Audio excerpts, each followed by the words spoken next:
এনেকুৱা চৰকাৰ আমাক নালাগে, মোক নালাগে বিশেষকৈ। মই সিমান পাব লাগিছিলে মুখামুখিকে, কৰোহেঁতেন দুভাগিমান। আমাতকে বেছি পাপি ৰজা, ৰজা পাপি হ'লে প্ৰজাৰ দুখ হয়। পানীয়ে কাহিনী কৈছে, পানীয়ে হাঁহ হুতাক হুমুনিয়াহৰ কাৰণ হৈ পৰিছে।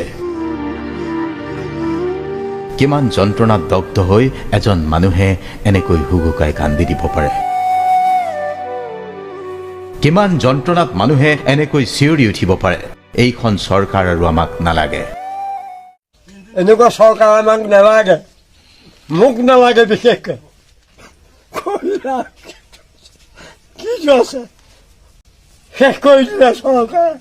চৰকাৰ অকল গাড়ী লাগে, গাড়ী গৰাকী তেওঁলোক। পানীৰ সৈতে জড়িত জীৱন মৰণৰ সাধু এয়াই।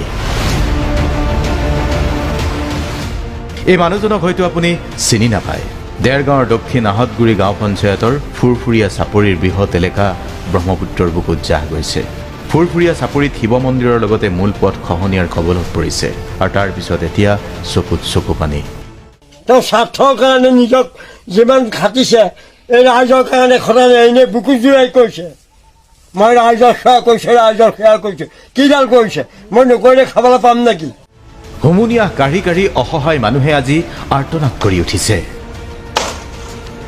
আৰ্তনাদ আপুনি দেখিছে, এয়া মন্দিৰ পৰিচালকে কৈছে, আমি এতিয়া অসহায়। ৰজাৰ পাপৰ ফল ভুগিবলগীয়া হৈছে প্ৰজাই। আমাৰ ভাগ্য, আমি পাপ সাজি আহিছোঁ, এইখিনি পাপৰ ফলত আমাৰ হৈছে। কিন্তু এইটো ঠিক, আমাতকে বেছি পাপি ৰজা, ৰজা পাপি হ'লে প্ৰজাৰ দুখ হয়।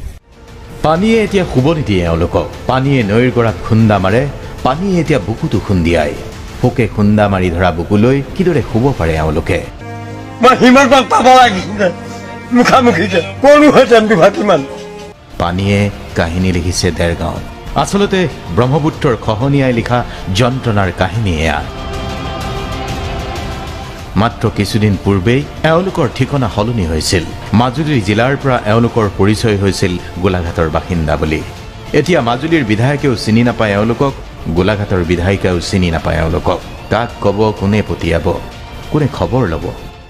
মই এনেকুৱা লাগিছে ক'ব নাপায়, মই যেন জাতি মৰিছান মৰিবাৰে আনপানটো এই চৰকাৰখনক লৈ।